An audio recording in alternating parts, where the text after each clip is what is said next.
2, 1. What's up, everybody? It's your boy Wings of Redemption, and we're back with Chaos Theories with your boy Chaos Math. What's up, people? Pimps? Pimp Nation? The Pimp Nation. That should be your hashtag, Pimp Nation. The Pimp Nation, yeah. Yeah. I like that. Wouldn't that be degrading to women? And your point is? Because there's so many women watching these videos, right? Yeah, that 3%, which half of it's probably a guy. You know it's true. Like how it's just a guy with tits. Oh man, I wonder if there is any trannies that watch my shit. Is there any trannies out there? Come on, give your boy a shout out. Yeah, we need trannies to represent in the comment section for Wings here. Anyway, what do we got this time? Oh, we have the moon landing. Oh, the lunar lunacy, the moon landing. Yeah. Didn't Armstrong just die? Yeah, he did. I think so. Or was it Buzz Aldrin? I don't know. Might have been Buzz. I'm pretty sure they're all starting to kick off at this point. I mean, these guys were all grown-ups in the 60s, so they should all be dropping pretty soon. But Buzz Aldrin is still alive. It was Neil Armstrong that died. Armstrong died, okay. Aldrin's 82, though. Yeah. All right, I'm going to let you start this one off. Like, there's so many things, so many variables. We'll just go over the basics. All right, why does the flag have, wind going against it? Why does, some of the lunar in shade where there's clearly everything else is in light? Yeah, I mean, I'll just quickly run across because, this is something that I actually, over the years was always really curious about. And honestly, I was very skeptical about it for a long time. But yeah, the biggest thing that people picked up on was inconsistencies in the photos, right? So, like you said, the flag appears to be moving. Some of the hashes on the pictures appeared to be superimposed or actually behind some of the images in the pictures.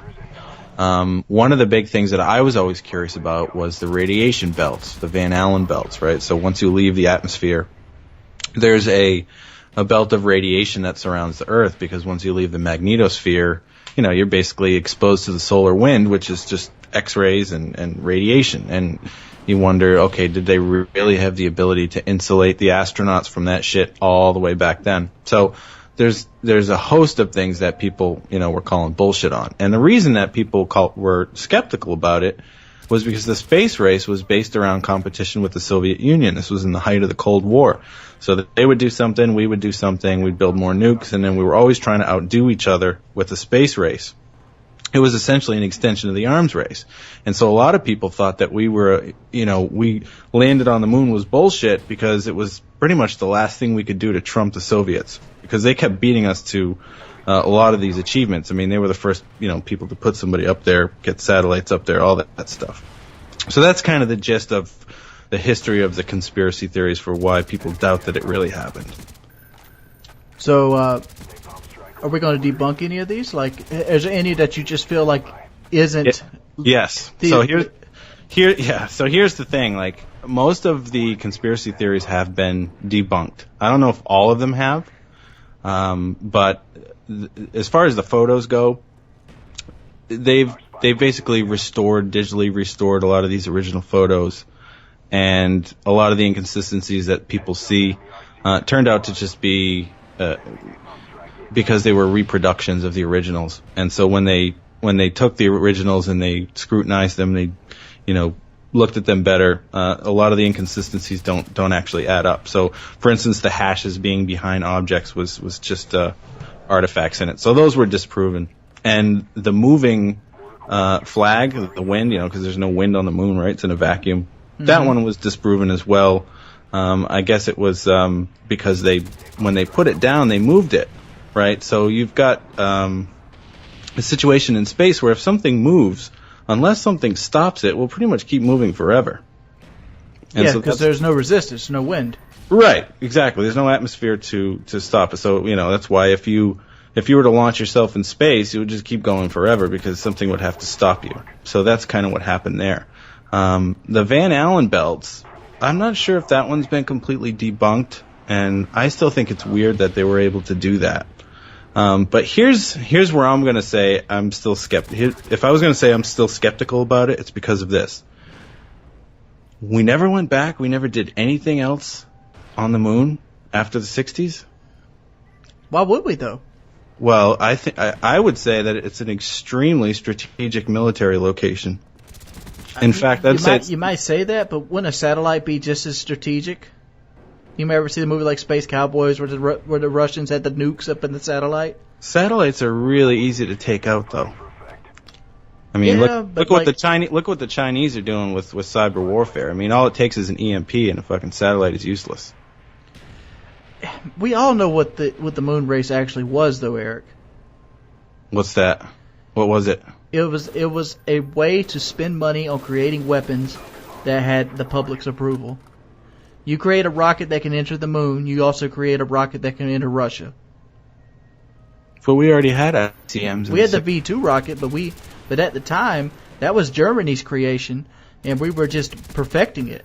And we needed a way to perfect the V2 rocket. And what better way to perfect a V2 rocket or a long-range missile than actually put a man on the space and beat Russia at the same time with a publicity war in the Cold War? I always considered it, look, this is a way we can make a long-range missile in front of everybody and be praised for it. I'll give you that. That makes sense. It does. So what do you think? Do you think we went? I think we actually did go. I think we went to the moon. The reason I think we went to the moon, because if we got caught faking that, it would not only discredit America as a country, it would pretty much destroy us in like the Cold War, the world's eyes during the Cold War. Because obviously it wouldn't have mattered what the credibility would have been, but it would have made us look weaker, and Russia might have took advantage of that and actually had the balls to attack us if we looked like a weak country. But the fact is that we beat them to the moon, or we made them kept spending money to actually compete with beating us to the moon. They eventually ran out of money, and we also came out on top by beating them. So it made them question, if we can do this before them, what else can we do before them? McDonald's. McDonald's, dude. McDonald's is like fucking Black Plague. I mean, shit, once they got McDonald's, look what happened over there. Yeah. Goodbye, Soviet Union. I had a buddy of mine that said there's two things in the world that you can do to destroy like the Middle East. What you got to do is you got to give them crack cocaine, you got to give them liquor. Nice. Yeah. That's true. That's what we should be doing over there, huh? I mean, just open some McDonald's up, give them some Super Walmarts, give them some fucking, ABC stores. Give them 20 years. They'll spend themselves into defeat.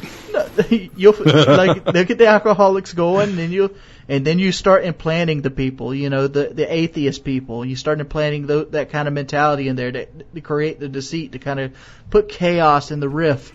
Yeah, I think that the moon is gonna have to be used in a military strategic way pretty soon, though. Because like I was saying, like with cyber warfare and satellites now, like yeah, that's definitely the way to go. You got to start putting shit up in space. But like I mean, the Chinese have already pretty much figured out that if they can render our communications useless, the entire U.S. military is worth nothing. I mean, shit. None of our people can't even shoot anything without GPS anymore. So if you can start actually setting up shop on the moon and protecting it, I think that's going to be that could be the ultimate superpower. I'm thinking about the backfire though.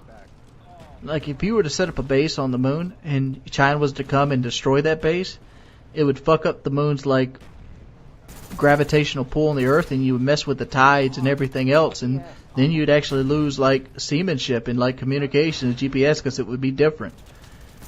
Oh yeah, I mean shit. If we actually damage the moon enough to alter the gravitational pull of the moon, yeah, that would be pretty catastrophic. But to think about it though, that's almost a deterrent. Like whoever gets there first, yeah, you can come try to blow up our base, but you're gonna end up destroying yourselves. Here's what I've always thought about the moon. Here's what we should do with the moon realistic besides military bases. We should use the moon as a staging ground or like a playground to actually create our artificial atmospheres. Terraforming. Yeah. Terraforming. If we can terraform the moon, we can terraform other planets like Mars. I don't think we can terraform the moon though. I don't think there's enough there to work with. I don't know what's there the moon wise. Well, the moon doesn't have an atmosphere. It has an atmosphere. It's just a really thin one. Like it's hard to say. It's not a good atmosphere. It's almost not there, but there is an atmosphere on the moon. like even Mars. I mean, yeah, there's water there, but I mean, the atmosphere is pretty much completely gone, isn't it? I mean, I think to do terraforming, I think you need a little bit more to work to start. Yeah, that's why I said artificial atmosphere. Yeah, but you need, I can picture like a generator being set up that actually projects an atmosphere around the Earth or around whatever you're doing, or like a dome, like in Atlantis, you sit it down on the planet and it creates this huge dome. I don't know that you can create an artificial atmosphere to keep like solar winds and stuff like that out. I guess I need to work on my faith in humanity because, like, I can realistically see us using the moon to blow the fuck out of each other, but I'm not sure. That's more likely because, like, what's the spending ratio? Exactly. I mean, military's think about 96 trillion versus 2 trillion. Yeah, I mean, we don't even have a space shuttle anymore. If we want to get to space, we have to ask the Russians for a fucking ride. I mean, that's what it's come to. NASA's pretty much shut down at this point. Yeah, they have nothing. We have no money for it. We need bombs and we need health care. I mean, it's about all we have room for. Yeah. But that's the moon landing. What do you guys think? If you could, leave 4,000 ratings on this video. You always check your boy Chaos Math out in the description. He does really good videos. He has one of the best Minecraft Let's Plays out there. I'll see you guys next weekend. Yeah, give us some suggestions on the next one, too. Oh, guys. Suggestions are good. Yeah. Peace. Later.